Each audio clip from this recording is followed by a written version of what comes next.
So I remember Dave Van Ronk in the Centennial Hotel on West Broadway. We were up all night. Mimi Farina was there, Roy Bookbinder, and we were all sharing songs.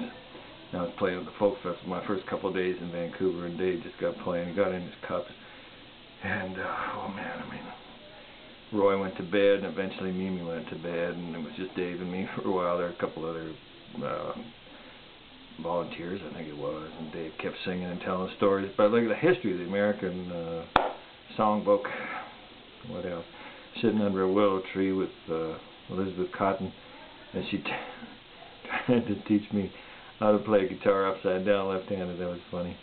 And then she went on stage there and started, after about a couple songs, she started into Freight Train. And the audience just started singing her song to her, and she just smiling ear to ear and kept playing while they sang. And there was a little tear rolling down the side of her right eye. I was off to the right and watching her, and oh my God. I've been around. I've seen some people backstage with Townes Van Zandt. He's waiting to go on. He's not nervous at all. He's talking about card tricks and trying to teach me a couple card tricks. That was a lot of fun.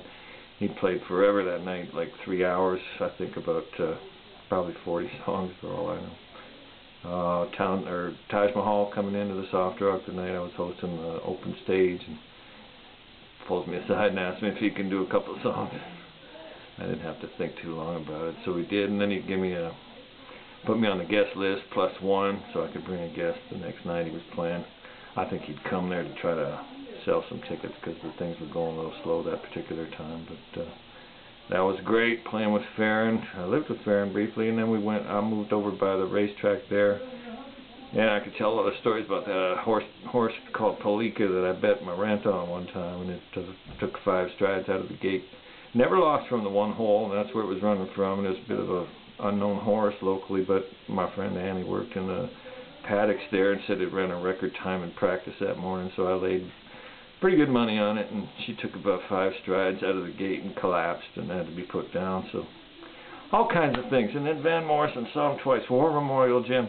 I always remember Tom Northcott opened that time, and I always remember Van coming on, and oh man, it was right around the time of Into the Music, that album, one with the blue cover, and he started with Angelou and just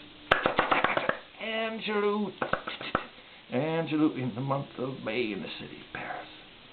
It's all good, all good.